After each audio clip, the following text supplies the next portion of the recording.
A Vistion, apesar de ser uma empresa americana, a maior fábrica da Vistion fica em Portugal, lá em Palmela, né?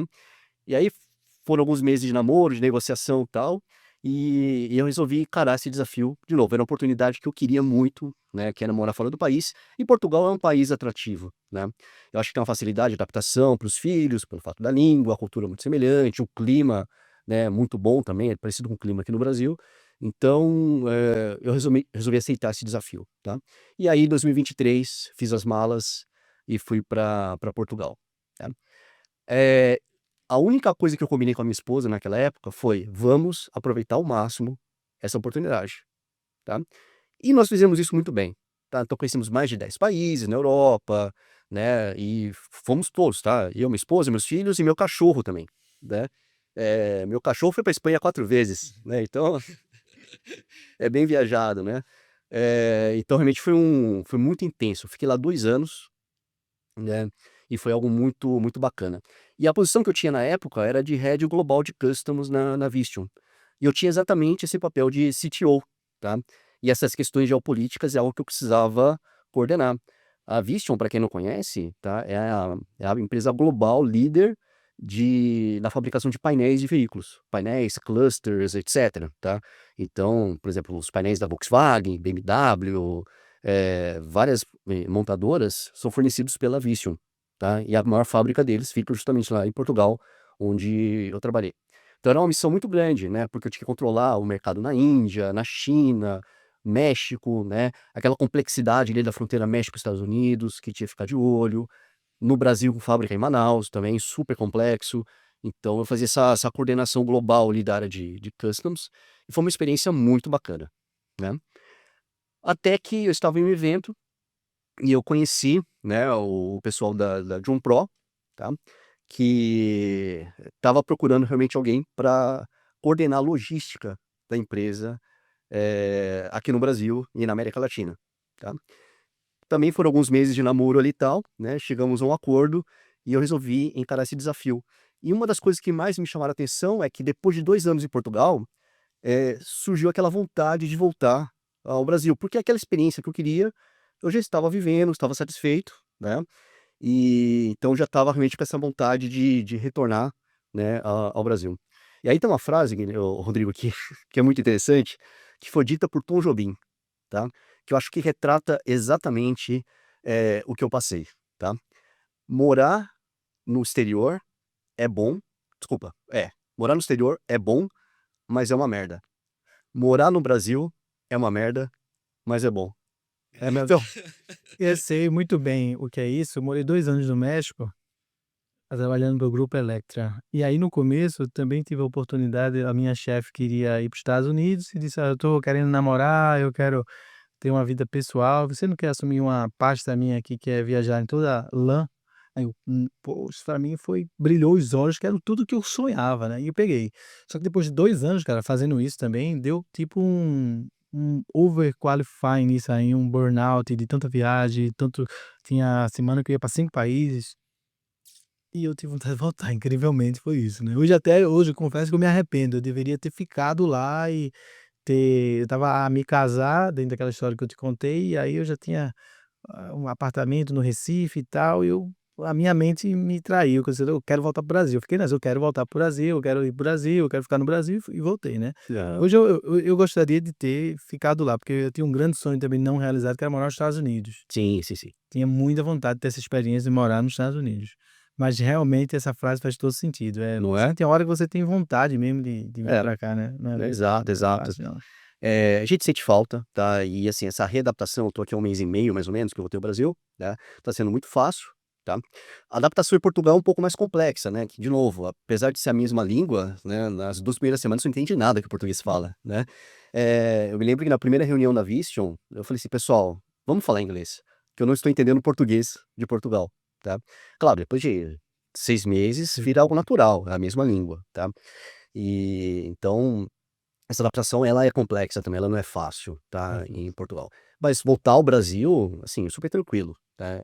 Eu tô morando num lugar diferente, hoje eu moro em Florianópolis, mas eu fico 2 semanas em Florianópolis, 2 semanas em São Paulo, né, que temos escritório nos 2 pai nos 2 nas 2 cidades, né. mas essa adaptação tá super tranquila. A família tá em Florianópolis, tá feliz, é um local muito seguro, muito agradável, né. Tá. Ainda não vi sol lá, desde que eu mudei, tô Uhum. só tô ansioso para isso, só passei frio, mas é uma cidade maravilhosa, então tá sendo muito tranquilo, Não, com certeza o sol vai vir aí, né, agora em Florianópolis e você vai estar é um dos melhores lugares do Brasil, né. sem dúvida. Balneário Camboriú tá aí efervescente, né, com tantas Uhum. coisas gigantes aí, né. E com certeza, cara, você vai ser muito feliz lá em Floripa, né, em Exato, Floripa. exato. E como foi a adaptação, assim, para quem tem filho que tá nos assistindo, Uhum. como foi a adaptação dos teus filhos na Europa? Tá. Eu vou ser muito sincero, tá, os 6 primeiros meses foram muito difíceis, né, não só para eles como para mim também, né. Uhum. É complicado porque, assim, puxa, comida, tá, apesar de ter muitos restaurantes brasileiros em Portugal, etcétera, quando você vai cozinhar, né, por exemplo, o arroz é diferente, né, o tempero é diferente, então você sente falta, né, do que você tinha no Brasil, e até você se adaptar com esse novo, né, ou você aprender a usar o novo, tá, isso leva um certo tempo, tá. Mas foi realmente algo que durou 6 meses. Depois de 6 meses, a gente estava totalmente se sentindo em casa já, tanto é que meus filhos não queriam voltar para o Brasil, de forma alguma, né. A minha esposa também teve uma dificuldade muito grande de adaptação, tal, mas também depois que estava tudo certo para voltar ao Brasil, também já bateu aquela dúvida: "Puxa, será que a gente está fazendo certo de voltar ao Brasil?", né. Pra gente que está no dia a dia ali, na correria, né, trabalhar em Portugal, trabalhar no Brasil não faz muita diferença, né. Mas, para as crianças, para minha esposa, realmente essa questão de adaptação é muito complexa. Então, resumindo, né, os 6 primeiros meses são difíceis, depois você começa a aceitar a nova realidade e depois você começa a curtir, tá. Mas o mais importante é isso, é você realmente aproveitar ao máximo, né, o que há de bom, né. Então, Portugal, você pega um avião, em 3 horas, você tá em qualquer país ali da Europa, tá.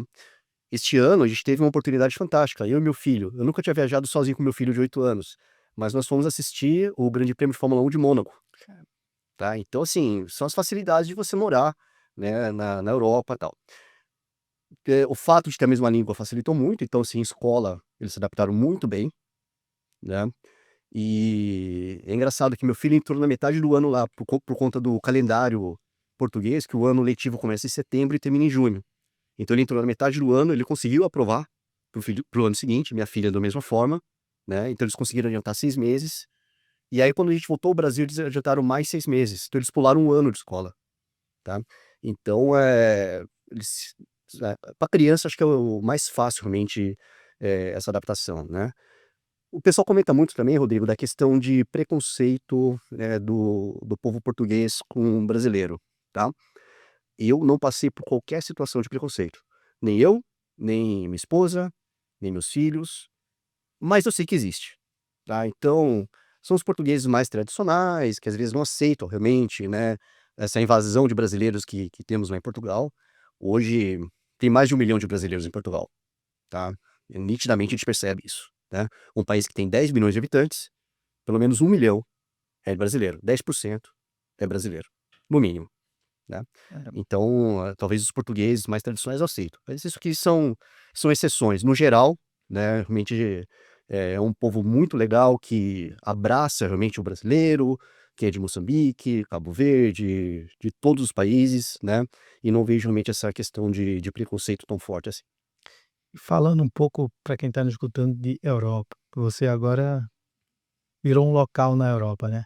O que é que você achou de mais fantástico na Europa? De tantas coisas que tem fantástica lá, e o que é que você também achou, dificultoso, assim, você não gostou da Europa? Se tem alguma coisa que você não gostou, mas deve ter, você local, Sim, sozinho lá, o que é que você acha? sim. Esse panorama aí. É muito diferente você ir como turista, Sim. né, de você morar em Portugal, tá. Sem dúvida, pontos positivos, né, segurança. Então, lá você anda com o celular, você anda com o telemóvel, né, na rua tranquilamente, né. Talvez alguns lugares de Lisboa ali você tem que tomar um certo cuidado, mas, são poucos locais que você tem risco ali de ser assaltado, etcétera. Mas no geral é um país muito seguro, muito tranquilo, né. Raramente você vai ouvir de um assassinato, né, ou de um assalto à mão armada, isso é algo que ainda não faz parte da realidade de Portugal. Isso é muito bom, te dá uma tranquilidade, porque a tua família está lá, né? É, outra questão, trânsito, tá? Tirando também algumas regiões específicas de Lisboa ali, no geral, você consegue é, é, trafegar tranquilamente pelo país todo, tá? Então você programa que às 9 horas da manhã você vai estar em tal lugar, você vai estar em tal lugar. Às 11 horas você vai estar em outro lugar. Não é igual São Paulo, né? Que você não tem certeza se você chega ou não por conta do trânsito, tá? Então acho que você consegue programar e fazer mais coisas. O dia rende muito mais, tá? O verão em Portugal é fantástico, porque 10 horas da noite ainda tem sol, né? E eu morava em Setúbal, que é uma cidade de praia, então nós ficávamos na praia 9h30, 10 horas, etc, né? E o português, ele tem um equilíbrio muito bom também da vida pessoal e vida profissional. Então é raro você ver um português trabalhando 10 horas da noite, 9 horas da noite, 7 horas da noite, né? Porque ele sabe que ali é o período que ele vai aproveitar a vida, tá? Então ele trabalha de forma intensa durante o horário que tem que ser trabalhado, mas depois também ele quer curtir a vida, tá? Então são coisas que a gente vai aprendendo e vai tentando